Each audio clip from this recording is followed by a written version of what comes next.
Bonjour à tous, aujourd'hui on s'intéresse au dernier poème des Cahiers de Douai qui s'intitule Ma Bohème, avec un sous-titre Fantaisie. Donc c'est le 22e poème des Cahiers de Douai et c'est un sonnet particulièrement célèbre qui représente une sorte d'autoportrait rêvé, comme l'indique le titre Fantaisie, qui renvoie au domaine du rêve. Le poète est insouciant et solitaire dans ce texte et il savoure la liberté procurée par l'évasion, par la fugue, qui lui permet de créer tout simplement des vers. Donc là, on est vraiment dans le cadre de l'émancipation créatrice, comme l'évoque le parcours. Cependant, le dernier tercet laisse entrevoir quelque chose d'un peu plus compliqué, d'un peu plus angoissant. La forme du poème, on l'a déjà vu plusieurs fois, il s'agit d'un sonnet, vous avez 2 quatrains et 2 tercets. Ma bohème. Fantaisie. Je m'en allais, les poings dans mes poches crevées. Mon paletot aussi devenait idéal. J'allais sous le ciel, muse, et j'étais ton féal.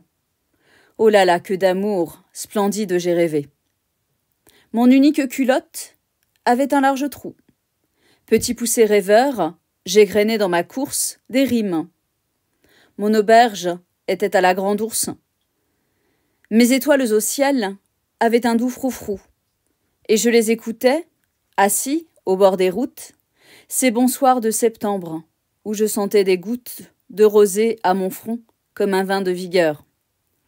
Où rimant au milieu des ombres fantastiques, comme des lyres je tirais les élastiques de mes souliers blessés, un pied, près de mon cœur.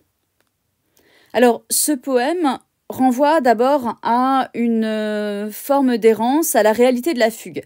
C'est-à-dire que même si c'est un poème qui insiste sur le rêve, vous avez en même temps une forme de réalisme de la fugue. Alors vous avez l'expression « je m'en allais », c'est tout ce que j'ai mis en bleu.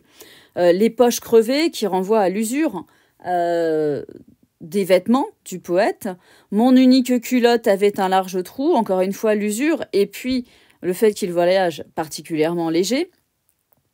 Mon auberge était à la grande ours, façon poétique de dire qu'il dort à la belle étoile.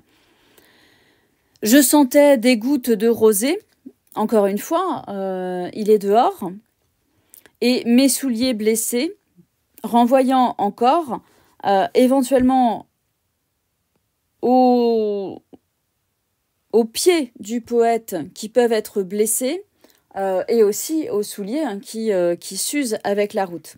Donc le poète se présente dans ce texte comme une sorte de vagabond pauvre, avec des habits en mauvais état, qui dort à la belle étoile. Il ne s'agit pas d'une fugue, facile non plus. Et il est aussi sans but précis. On n'a pas de notation de lieu, on a des choses très très vagues. À la grande ours, sur la route, etc.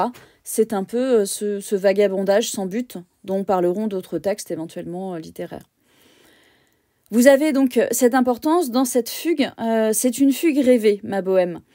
On a ainsi un vocabulaire du rêve, c'est ce qui est noté en jaune. Idéal, j'ai rêvé, petit poussé rêveur, mes étoiles au ciel. Les étoiles, c'est aussi quelque chose qui évoque l'esprit. On se tourne vers le haut, je les écoutais. Donc il écoute les étoiles, donc il y a une forme de rêve, d'irréalisme. Les ombres fantastiques aussi, qui renvoient au rêve, puisque le fantastique, on ne sait pas si on est dans le rêve ou dans la réalité, justement. Donc, le poète, ici, s'assimile à une sorte de petit pousset, c'est-à-dire un personnage de conte. On est aussi dans le domaine du rêve.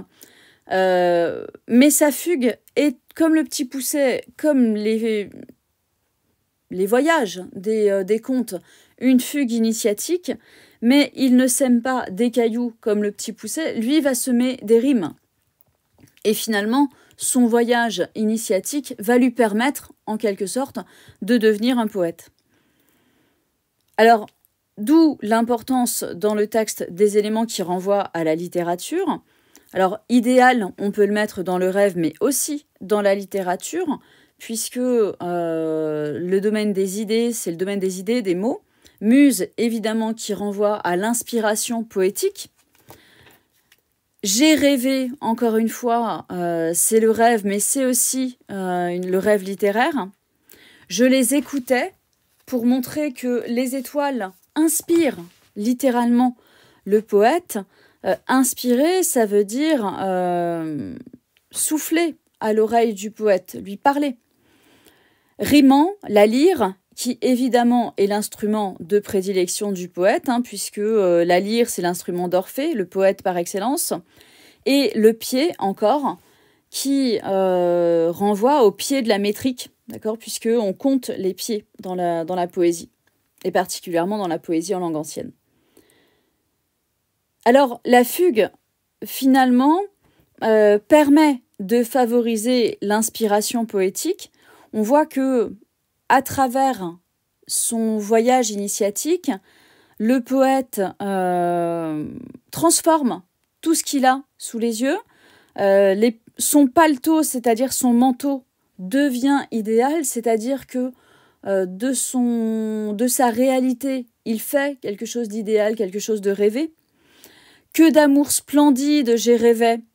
Il rêve ses amours, comme on l'a vu plusieurs fois dans le recueil. C'est un peu presque un poème bilan. Muse, j'étais ton féal.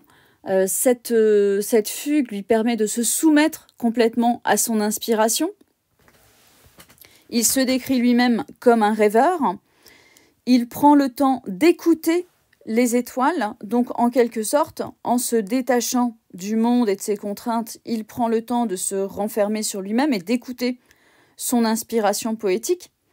Donc la fugue du poète permet l'émancipation, elle le libère de son carcan à la fois familial et social. Je vois que j'ai mis des E, ça ne sert à rien.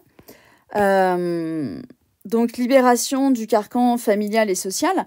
Et au cours de cette fugue, il communie véritablement avec la nature, c'est-à-dire qu'il a le temps d'écouter la nature, d'écouter les étoiles. C'est la nature qui lui donne à boire comme un vin de vigueur avec la rosée. Et la nature l'inspire et lui permet d'atteindre un monde rêvé et idéal qui lui fait semer des rimes au fil de la route.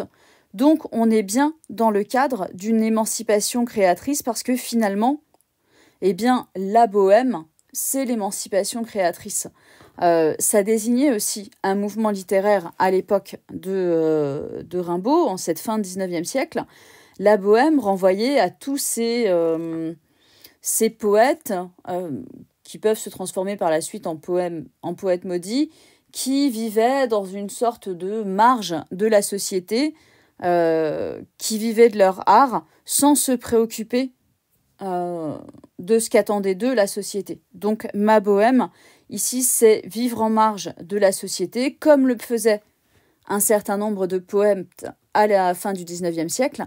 Mais ici, Rimbaud crée sa propre bohème à travers l'esthétique de la fugue sans but du jeune poète pour créer et pour semer ses rimes.